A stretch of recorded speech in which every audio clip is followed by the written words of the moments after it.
আমি অনেক কথা শুনেছি জুলাই সনদ নিয়ে এবং জুলাই বিপ্লব নিয়ে, কিন্তু আমি এই কথাগুলির আন্তরিকতা আমি সন্দেহ করি। আপনারা খেয়াল করেন, এতদিনে বিপ্লবের পর এতদিনে একটা মানুষকে শাস্তি দেওয়া হয়েছে ওই খুনগুলির জন্য? একটাকে করা হয়েছে? আওয়ামী লীগের মন্ত্রীগুলি আমাদের জেলে বসে আছে, তাদেরকে নিউরেমবার্গ স্টাইল ওয়ার ক্রাইমসে একটা আন্দোলন করতে হবে আমাদেরকে, তাকে ওখানে আদালতে নিতে হবে এদেরকে।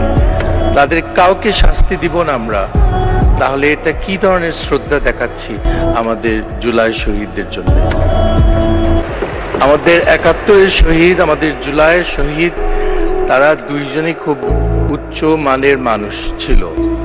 আমরা তাদেরকে হারিয়েছি, কিন্তু আমাদের জ্বালাময়ী বক্তৃতা দিয়ে কোনো লাভ নাই। তাদের বিচার, তাদের আক্রমণের বিচার আমাদের দিতে হবে।